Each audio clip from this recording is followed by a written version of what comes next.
Hello and welcome to your favourite channel Breno solution. देखो बच्चा, आज हम करेंगे क्लास 8 से chapter 2 linear equation in one variable. ठीक है, लेकिन उससे पहले तुम समझो कि अलजेब्रिक एक्सप्रेशन क्या होते हैं। सपोज करो मेरे पास एक एक्सप्रेशन है 3x + 7। ठीक है, इसको बोला जाता है अलजेब्रिक एक्सप्रेशन। तो भैया ये कैसे पहचानेंगे बेटा? तो इसमें क्या होता है बेटा, देखो ये जो चीज़ x होती है इसको क्या बोला जाता है? x, y, z, a, b, इनको बोला जाता है बेटा वेरिएबल। वेरिएबल क्यों? क्योंकि तुम इसकी जो वैल्यू है उसको चेंज कर सकते हो। ठीक है, इसलिए ये हो गया तुम्हारा वेरिएबल। यहाँ पे ये जो 7 है बेटा, इसको बोला जाता है कांस्टेंट। क्यों भाई कांस्टेंट? क्योंकि इसकी वैल्यू तुम चेंज नहीं कर सकते हो। ठीक है, और जो ये तुम्हारा वेरिएबल के साथ लगा होता है इसको बोला जाता है कोफिशिएंट। ठीक है, तो यहाँ पे जो तुम्हारा कोफिशिएंट है वो कितना है बेटा? 3 है। ठीक,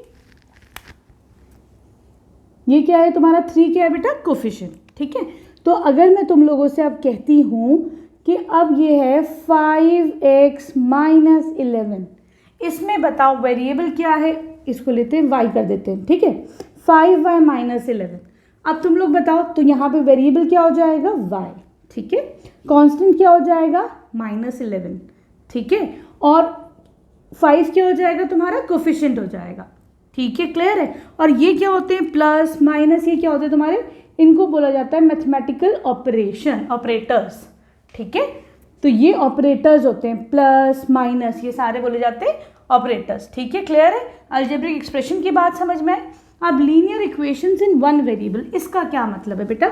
तो देखो, अगर मेरे पास एक इक्वेशन है, अगर मैं क्या करती हूँ 3x - 7 = 4 कर देती हूँ। ठीक है, तो देखो मैंने क्या करा, इसे अब एक्सप्रेशन से मैंने इसको एक इक्वेशन बना दी, =4 कर दिया। पहले ऐसा था ये एक्सप्रेशन, मैंने क्या करा, कुछ भी लिख सकते हो, मैंने 4 लिख दिया। अब ये क्या बन गई? एक इक्वेशन बन गई। ठीक, ये कैसे पहचानेंगे लीनियर है कि नहीं? x की पावर कितनी है? 1 है। तो जब x के ऊपर जो पावर 1 होती है तो इसको क्या बोला जाता है? Linear equation. ठीक है बेटा, आगे समझ में?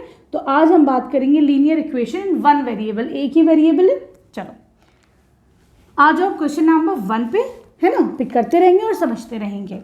अब ये कह रहे हैं solve the following and check your result. ठीक, तो देखो यहाँ पर तुम्हारे पास पहला है 3x = 2x + 18। हाँ, क्या करोगे? यहाँ पे देखो, इसमें भी वेरिएबल x है, इधर भी तुम्हारे पास वेरिएबल x है कि नहीं? तो हम क्या कहेंगे, ये दोनों टर्म्स क्या हो जाएंगे बेटा? इनको बोला जाता है लाइक टर्म्स।